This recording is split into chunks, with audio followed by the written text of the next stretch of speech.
So I'm here with Dr. Gerald Floyd, my comrade, my friend.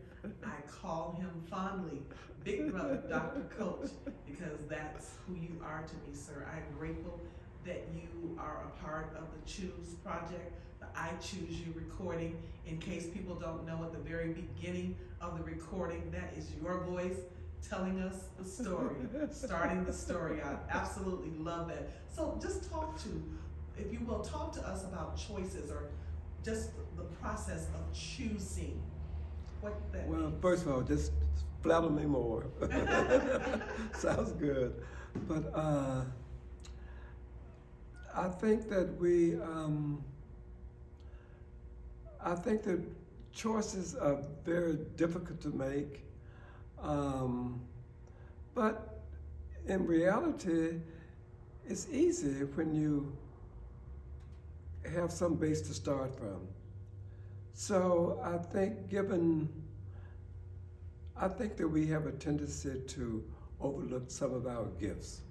I think that we have a tendency to not develop our gifts.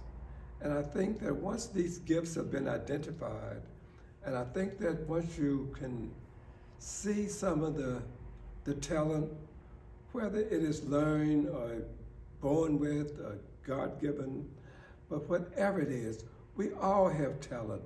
We all have knowledge.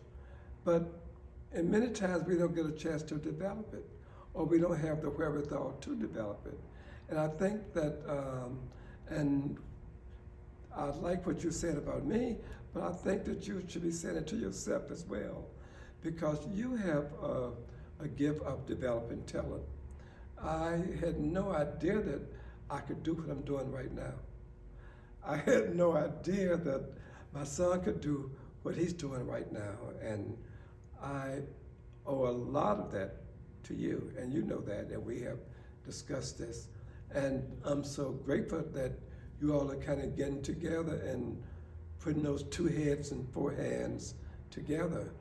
And when you got two smart people and people who don't mind getting their hands dirty, you can do wonders. And I think you're doing wonderful things right now. Well, Whether it's with the music, with the church, I mean, in every aspect of you, what you've done, everything you've touched, you have turned it to gold.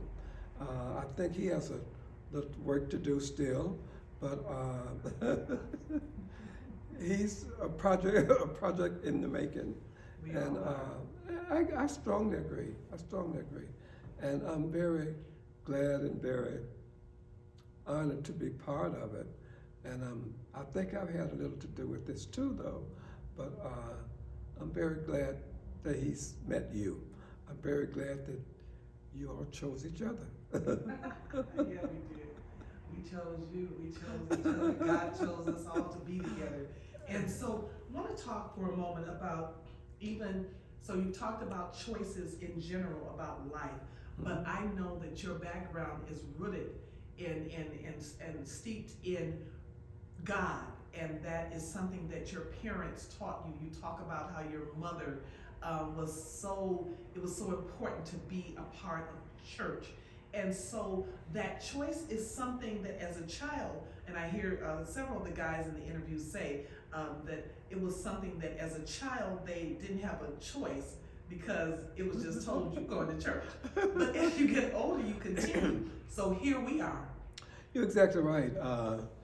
Church was very much a part of my life. I mean, as a kid growing up, my father used to tell me when I got 18 years old, if I didn't go to church, I didn't have to go. But until then, I was going to church.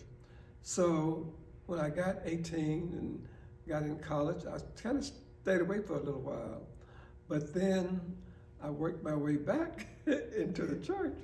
And then, of course, when my son came in my life, I realized that most of who I am had to do with the church. My mother would give her last to the church, and she would say that, so I used to ask her, Mother, you say you don't have any money? She said, but it'll come back to you tenfold. And it does. It might not come back to you when you want it. It might not come back to the way it comes back tenfold. I mean, what more could I ask for?